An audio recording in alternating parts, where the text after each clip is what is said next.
বন্ধুগণ, তাহলে এলেম থাকতে হবে। এলেম যার নেই তার দাওয়াত দেওয়ার অধিকার নেই। আল্লাহ নবী সাল্লাল্লাহু আলাইহি ওয়াসাল্লাম বলেন, বাল্লিগু আন্নী ওয়ালাউ আয়া, এলেমের মাধ্যমে দাওয়াত দাও, যা আমার তরফ থেকে পেয়েছো সেটাই পৌঁছিয়ে দাও।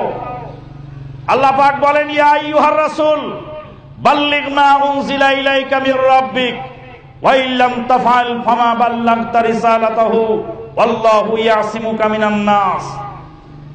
হে রাসূল, আল্লাহর পক্ষ থেকে যা নাজিল হয় তা পৌঁছিয়ে দাও। যদি তা না করো তাহলে তুমি রিসালাতের দায়িত্ব পালন করলে না। 3 নম্বর দাওয়াতের দায়ীর গুণাবলীর মধ্যে থাকবে সবর, ধৈর্য। রেগে গেলেন তো হেরে গেলেন, রাগা যাবে না। রেগে গেলেন তো হেরে গেলেন। এক পীর সাহেব আমাকে গালা দিতে দিতে দিতে, অমুকের বাচ্চা অমুক, অমুকের বাচ্চা অমুক। আমি বললাম যে পীর সাহেব, আপনার পীর সাহেব কি আপনাকে শুধু গালি শিক্ষা দেয় না ভালো কথাও শিখায়? ভালো কথা যেটা শিখে ওটা বলেন। আমার পাশের লোক বলছে, আপনার গায়ে কি রক্ত নাই নাকি? এত গালি দেয়, আপনি রেগে গেলেন কেন? বললাম যে গালি দিলেন, রেগে গেলেন তো হেরে গেলেন। দাওয়াতি কাজ করতে হলে সবুরের ছালা পিঠে বাঁধতে হবে, না বাঁধলে দাওয়াতি কাজ আপনার দ্বারা হবে না। ও রাখলে ঈমান নষ্ট হলো, আমল নষ্ট হলো। সবুর করতে হবে। সবর হলো নবী রাসূলদের খাসলত। সবরের মাধ্যমে দাওয়াতি কাজ সহজে হয়। এই দাওয়াতি কাজ করতে গিয়ে নবী রাসূলগণ নির্যাতনের শিকার হয়েছেন। শুআয়ব আলাইহিস সালাম বললেন, তোমরা ওজনে কম দিও না, তোমাদের ওজনে কম দেওয়া কাজটি ভালো নয়। শুআয়ব আলাইহিস সালামকে সমাজের নেতা খেতারা বলল, শুআয়ব, তুমি যদি তোমার এই দাওয়াতি কাজ বন্ধ না রাখো তাহলে আমাদের গ্রাম থেকে তোমাকে বহিষ্কার করা হবে। লাইল্লাম তানতাহি, তুমি যদি এই দাওয়াতি কথা বন্ধ না রাখো, লানুখরিজান্নাকা মিন কারিয়াতিনা, তাহলে আমাদের গ্রাম থেকে তোমাকে বের করে দাও। আমাদের গ্রাম থেকে তোমাকে বের করে দাও। শব্দটা শুনে বোঝেন তো কিরকম কথা। শুআয়ব আলাইহিস সালাম মুসা আলাইহিস সালামের শ্বশুর। শুআয়ব আলাইহিস সালাম ও দেশের কেউ নন, আর ওই সমাজের জাহেল মাতবররা হলো ওই সমাজের মালিক। বলছে আমাদের গ্রাম থেকে তোমাকে বের করো, মানে শুআয়ব আলাইহিস সালামের গ্রাম ওটা না। যদি বলতো তোমার গ্রাম থেকে তোমাকে বের করা হবে, তাও তো সহ্য করা যায়।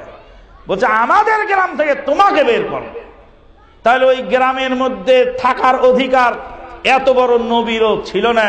কথার ধাঁচে তাই বোঝা যায়। সবুরের মাধ্যমে দাওয়াতি কাজ সুন্দর হয়। আল্লাহ পাক বলেন, ইদফা বিল্লাতি হিয়া আহসান ফাইদাল্লাযী বাইনাকা ওয়া বাইনাহু আদাওয়াতুন কাআন্নাহু ওয়ালিয়্যুন হামীম। উত্তম পদ্ধতিতে তাকে প্রতিহত করো, যার সাথে তোমার দুশ্মনী আছে সে একদিন তোমার বন্ধুতে পরিণত হবে। ফাইদাল্লাযী বাইনাকা ওয়া বাইনাহু আদাওয়াতুন কাআন্নাহু ওয়ালিয়্যুন হামীম। দাওয়াতি কাজের আপনার পাওনা আজকে এই জায়গায় এসে তরুণ উদীয়মান যুবকরা ফেল মারছে, রেগে যায় চট করে, আর মুরব্বীরা তখন খেপে যায়, যেটুক চলছিল সেটুকু বন্ধ হয়ে যায়।